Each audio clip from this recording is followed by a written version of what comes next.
আসসালামু আলাইকুম রহমতুল্লাহ। বিসমিল্লাহ সার্ভিস সেন্টারের পক্ষ থেকে সবাইকে স্বাগত। তো আমরা 32 ইঞ্চি বিয়ের প্যানেল যেটা কপ বর্নিং করলাম, করে আপনাদের যদি একটু কাছ থেকে দেখাই, এই যে দেখেন গাম দিছি। তো গামটা মোটামুটি শুকাইছে, তো আর একটু পরে ফিটিং দিব। এই যে মোটামুটি শুকাইছে গাম, আর একটু শুকাইলে ফিটিং দেব। তো গামটা একটু মোটা করে দেওয়ার কারণ হয়েছে যাতে কপটা ভালোভাবে থাকে, সুরক্ষিত থাকে, কোনো বাঁকা করে যাতে এর না ঢোকে। তো আমরা ব্যাকলাইট দিলাম, এই যে এসি কোড ঢোকাবো, এই যে ইন্ডিকেটর জ্বলছে, এটা অটোমেটিকই স্টার্ট হবে ইনশাল্লাহ।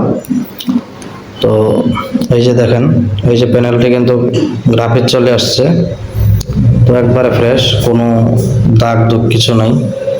তো একবার একুরেট বর্নিং হয়েছে, একুরেট কাজ করা হয়েছে, নো সিগন্যাল। এটা মেকিং আছে, মেকিংটা তো ওই কার্ডে ঠিকই থাকবে।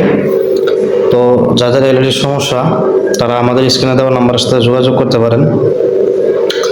আমি আবার এসি লাইনটা কয়ে ফেললাম। তো আমরা এভাবেই একবার একুরেটভাবে কাজ করে থাকি। তো এই যে আমাদের মেশিন চায়না, তো এটা আমরা 50 mm হেড দিয়ে বর্নিং দেই। বড় হেডটা নেই নাই ইচ্ছাকৃতভাবে। এই যে দেখেন, এই যে